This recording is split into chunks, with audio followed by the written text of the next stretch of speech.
waliniambia kwamba ukiandika kwa lugha ya Kiswahili unakuwa umejiwekea mipaka. Wengine wakaniambia ukiandika kwa Kiingereza utaonekana ni wa kimataifa zaidi, lakini kwangu mimi sikupenda kukubaliana nayo kwa sababu halikuwa lengo langu mama.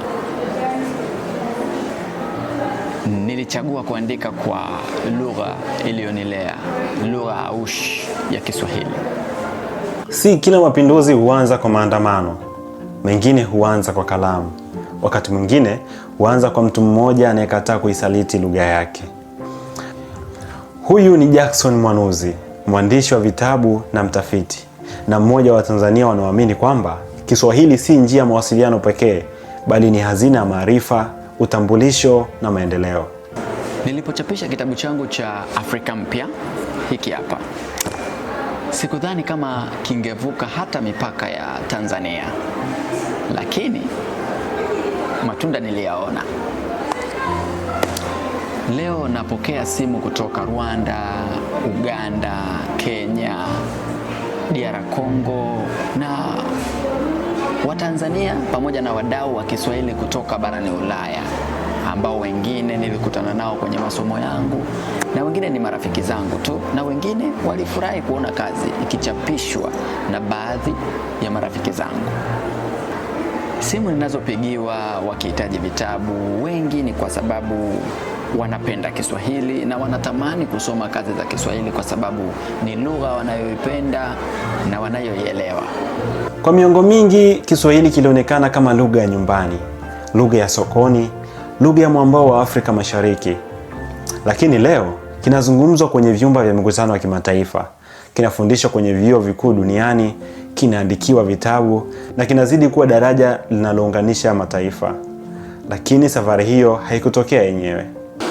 Ninapoandika kwa lugha ya Kiswahili, kiukweli sioni kama ninaandika kitabu tu, bali naona kama ninajiweka karibu na Waswahili na Watanzania na Waafrika wenzangu. Na wakati Jackson akiendelea kuandika ukurasa baada ya ukurasa nje ya chumba chake, Kiswahili nacho kilikuwa kinaandika historia mpya.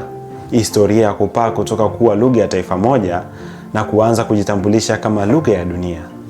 Najivunia kuongea Kiswahili kwa sababu lugha hii inaleta umoja, ukarimu na urafiki.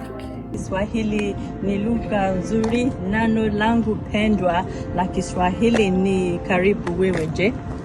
Napenda kuongea Kiswahili. Kiswahili ni urithi wa dunia. Kwa miaka mingi, Jackson aliandika kwa imani. Hakukuwa na uhakika kama kazi yake ingeifikia dunia. Lakini kadiri kurasa zilivyoendelea kuandikwa, ndivyo safari ya Kiswahili ilivyoanza kubadilika. Kilichokuwa ndoto ya mwandishi mmoja kilianza kuwa ajenda ya taifa. Nakumbuka siku ile wakati naanza kuandika Kiswahili, kiukweli kabisa, kuna watu waliniambia kwamba kweli kwa sababu ya kitabu kizuri, mambo ya Afrika duniani huko watapenda kusoma, kwa sababu wadau wa mambo ya Afrika wengi na mataifa makubwa ya Afrika wanaongea Kiingereza ama Kifaransa. Kwa hivyo ukiandika kwa lugha hizo utakuwa umefanya vizuri sana, au utakuwa na mipaka ya kuuza kitabu chako. Lakini naweza kushuhudia utofauti kwa sasa, kwa sababu hizo simu ama message ama comment za kuniambia hivyo sizioni. Zaidi nyingi zinanipongeza na kuomba kujua namna gani ya kupata kitabu. Tuna mpango wa kila balozi kuwa na dawati la Kiswahili. Kwa hivyo watakapokuwa na dawati la Kiswahili tutakuwa tunawasiliana vizuri, na kwamba tutakuwa na mwanzo mzuri wa kuanzisha madarasa ya Kiswahili katika balozi hizo. Kauli hiyo haijabaki kwenye makaratasi ya sera. Leo Kiswahili kinafundishwa katika mamia ya vyuo vikuu duniani. Kinazungumzwa katika mabara mbalimbali, na tarehe 7 Julai ya kila mwaka dunia huadhimisha siku ya Kiswahili duniani. Kupitishwa kwa Kiswahili kuwa lugha rasmi ya mkutano mkuu wa UNESCO ni mafanikio makubwa, sio tu kwa Tanzania bali pia kwa bara zima la Afrika na mamilioni ya wazungumzaji wa Kiswahili duniani kote. UNESCO imeandika sura mpya ya heshima kwa lugha za Kiafrika, ikithibitisha kwamba Kiswahili ni chombo muhimu cha kuimarisha utambulisho, umoja na maendeleo endelevu miongoni mwa watu. Kiswahili kwa sasa kinatambuliwa rasmi kuwa lugha ya mikutano mikuu ya UNESCO kufuatia pendekezo lililopitishwa kwa kauli moja wakati wa mkutano mkuu wa 43 wa UNESCO uliofanyika mwezi Novemba 2025. Hivi sasa Kiswahili kinazungumzwa na zaidi ya watu milioni 300 hadi milioni 500 duniani, ikiwa ni lugha ya kwanza ya Kiafrika kutambuliwa rasmi na UNESCO kwa siku yake ya kimataifa. Ingawa Kiswahili kiwango changu cha Kiswahili ni bado mbali sana na kufanya ukalimani, lakini mafunzo ya ukalimani imenihamasisha kujifunza Kiswahili zaidi. Toka nimejifunza Kiswahili, imekuwa rahisi kuwasiliana na wanafunzi wenzangu. Sisi wanafunzi wa Kiswahili sokoni tunasema karibuni sana. Hongera Kiswahili. Haya ndiyo matunda ya lugha.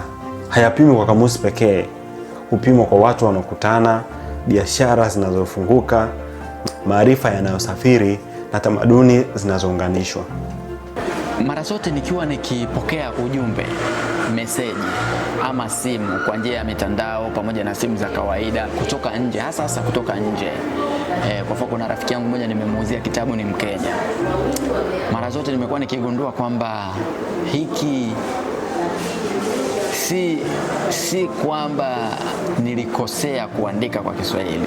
Badala yake naona kama nilikuwa najenga daraja la kuniunganisha mimi na jamii yangu, mimi na Waafrika wenzangu, mimi na wana majumui wenzangu, wale ambao wanaamini katika umoja wa Afrika.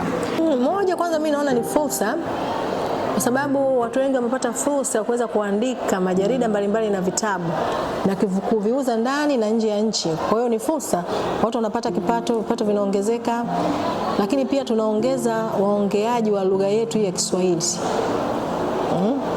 Kwa sababu Kiswahili sasa hivi tunaona kimesambaa sehemu nyingi za ndani ya bara la Afrika na nje ya Amerika, Ulaya, watu wanajifunza Kiswahili.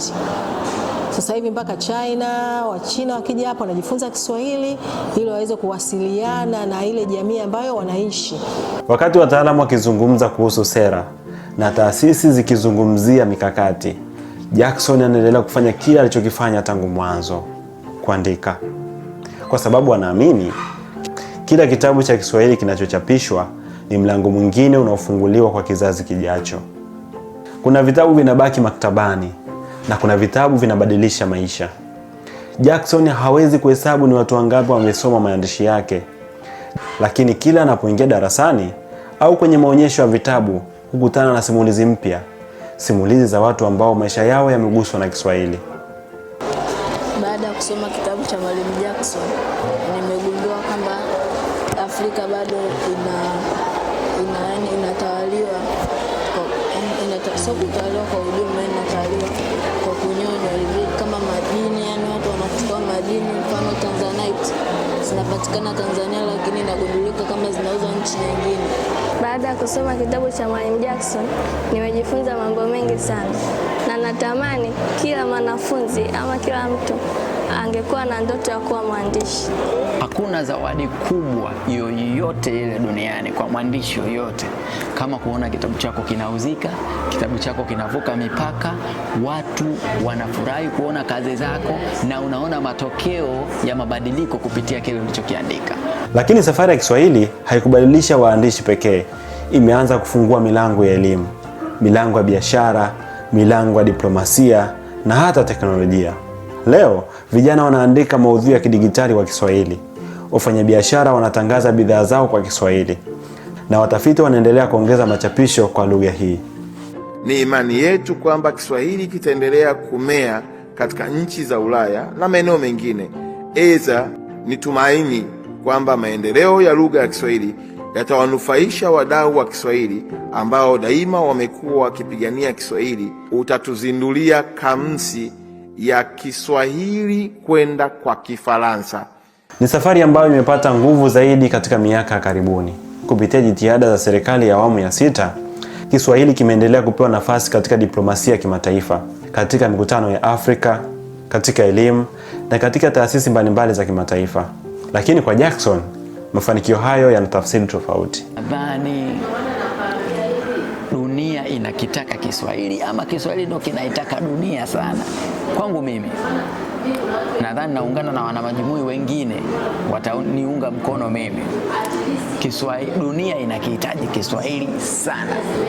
Waandishi huandika vitabu, lakini kwa hakika wanaandika historia. Kwa kila ukurasa unaochapishwa, kuna mtoto anayejifunza, kuna mwalimu anayefundisha, kuna mtafiti anayenukuu, na kuna taifa linalojitambua kupitia lugha yake. Ukiniuliza kuhusu urithi ninaotaka kuacha,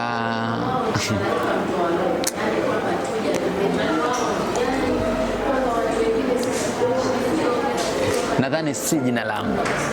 Urithi ninaotamani kuacha ni kuona mtoto wa Tanzania, mtoto wa Kenya, mtoto wa Rwanda, mtoto wa Ghana, mtoto wa Nigeria, mtoto wa Misri, mtoto wa Morocco anaongea lugha moja ambayo ni Kiswahili.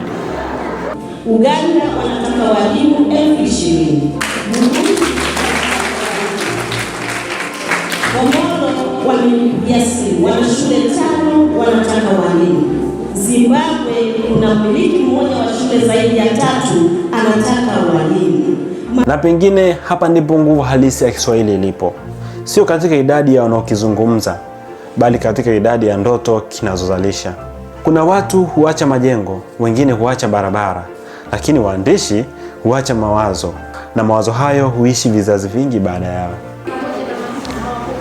Kila ninapokutana na hawa watoto, naona kabisa kuna ukurasa bado unanidai. Na ninajua miongoni mwa hawa watoto kuna mwandishi mwingine kama mimi. Pengine kalamu hiyo ni ndogo, lakini ndani yake kuna historia, kuna utambulisho na kuna matumaini ya taifa. Na fursa ziko za aina nyingi. Anaweza kijana akaandika, watu wakasoma duniani kote. Lakini anaweza akatumia Kiswahili kwa kufanya tafsiri na ukalimani. Leo Kiswahili si lugha ya Tanzania pekee, ni lugha ya biashara, lugha ya elimu, lugha ya diplomasia, na ni lugha ya mamilioni ya Waafrika wanaoitumia kuwasiliana kila siku. Katika miaka hivi karibuni, juhudi za serikali ya awamu ya 6 zimeendelea kuipa Kiswahili nafasi kubwa katika majukwaa ya kikanda na kimataifa, zikiimarisha safari ya lugha hii kutoka mipaka ya taifa hadi kwenye jukwaa la dunia. Lakini mafanikio hayo yanaanza na mtu mmoja, anayeamini, anayeandika, asiyekata tamaa. Watu wengi bado wananiuliza kwamba kwa nini bado unaandika kwa lugha ya Kiswahili. Lakini mara zote jibu langu ni jepesi kabisa. Hii ndiyo lugha ya Afrika. Na mkononi mwangu nimeshikilia kamusi ya shule ya msingi. Na hii inapaswa angalau kila mzazi usikose kamusi hii nyumbani kwa ajili ya kuwasaidia watoto wako wawe walumbi, wao mabalagha, watu wenye ushawishi katika kusema. Lugha haiishi ndani ya kamusi, huishi ndani ya watu. Ndani ya watoto wanaojifunza herufi zao za kwanza, ndani ya waandishi wanaothubutu kuandika, na ndani ya taifa linaloamini kuwa maendeleo ya kweli huanza kwa kuthamini utambulisho wake. Safari ya Jackson Mwanuzi ni simulizi ya mtu mmoja, lakini pia ni simulizi ya Kiswahili.